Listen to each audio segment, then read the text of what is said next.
Hello আসসালামু আলাইকুম guys, আসি আপনারা সবাই নাম ভালো পরিচয় দিয়ে আছেন। বলুন। তো আজকে আপনি এই ভিডিওতে দেখতে পারবেন যে চাঁদনি বাসটা কারা ভাড়া নিয়েছিল এবং কেন বাসটা বাউলি দিয়ে ওই রকম অবস্থায় হলো, তার সব কিছু দেওয়ার চেষ্টা করবো আমার এই ভিডিওতে। তো আপনাদের সাথে আছে আমি নিয়াত বাস অফ হুইলস বগুড়াতে। তো যারা এখন চ্যানেলটা সাবস্ক্রাইব করে আমার পাশে থাকবেন।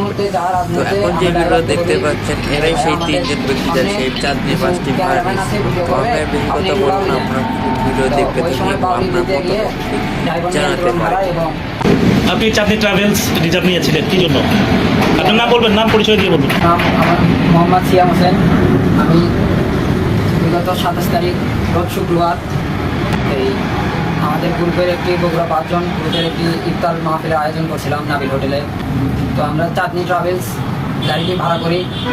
ভাড়া করে হোটেলের আগ মুহূর্তে আমরা ড্রাইভারকে বলি যে ভাইয়া আমাদের সামনে কিছু ক্যামেরাম্যান আছে, ভিডিও করবে, আপনি একটু বাউলি যান। তো ওই সময় বাউলি দিতে গিয়ে ড্রাইভার নিয়ন্ত্রণ হারায় এবং ডিভাইডারের সাথে আমাদের গাড়ি ধাক্কা লাগে। আচ্ছা, বলার সাথে সাথে কি ড্রাইভার মেনে নিছিল? জি, আপনি যে বাউলি দিতে বলছেন তখন ওই প্রথমে কি বাউলি দিছে আপনার কথা মতো? না, প্রথমে দেয় নাই, পরে আমরা বাসের যে কয়জন ছিলাম সবাই রিকোয়েস্ট করাতে তিনি বাউলি দিয়েছিল। টাকা পয়সা দেন এক্সট্রা? না, তাকে কোনো টাকা পয়সা দেয় না। তারপরে ওখানে ডিভাইডারের সাথে বাড়ি লাগার পরে হোটেলে ওখানে মানে পুলিশ প্রশাসন ছিল, সেই দিকে আমরা ওখান থেকে চলে যাই। কয়বার বাউলি দিছে?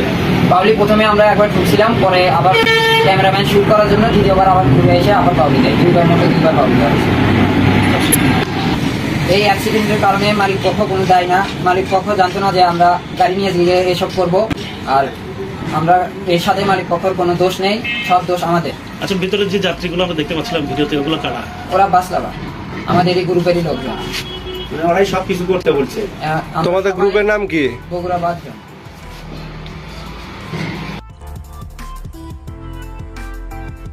তো তারা এই বাসটি ভাড়া নিছিল এবং তারা তাদের মুখে সবকিছু স্বীকার করে। শুধু একটা কথা আমার মানে খটকা লাগলো যে তারা যখন বললো যে ড্রাইভার নাকি মানে তাকে জোর করছে, মানে তারাই নাকি ড্রাইভারকে জোর করে বাউলি দিতে। কিন্তু এই কথাটা আমার হজম হলো না, কারণ ড্রাইভারও জানে যে তারা এই বাসটা ভাড়া নিচ্ছে কি জন্য এবং রাস্তার মধ্যে কি কি হতে পারে। তো তারা ড্রাইভারকে বলছে যে আমরা এরকম বাউলি দেবো। তো ড্রাইভার কিন্তু যে বলেনি যে আমি দিব নাই। আলহামরা পরিবহনে কিন্তু একটা ভিডিও ভাইরাল হয়েছিল, তখন আপনারা সবাই দেখছেন। তো এটাও সেম কাহিনী, কিন্তু ড্রাইভারেরও এখানে দোষ আছে, কারণ এক হাতে কোনদিন তালি বাজে না। তো ড্রাইভারেরও ইচ্ছা ছিল, তো ড্রাইভারেরও খুব বিগার ছিল, তো ড্রাইভারের কারণে এরকম হয়েছে। আর এখন যদি পিচ থেকে যদি সবাই সাই দেয় তাহলে তো এরকম হওয়ারই কথা ছিল, তাই না? তো হোক, এখন ড্রাইভারের যে দোষ নেই তাও নয়, ড্রাইভারের দোষ আছে, যারা ছিল তাদেরও দোষ আছে। আমি চাই যে এদের একটু শাস্তি হওয়া দরকার, কারণ কুত্তের লেজ কোনোদিন সোজা হয় না, কারণ একজনের জন্য পুরো বাস কোম্পানির নাম কিন্তু খারাপ হয়ে যাচ্ছে। তো আমি আর বেশি কথা বলবো না, আজকে ভিডিও এই পর্যন্ত।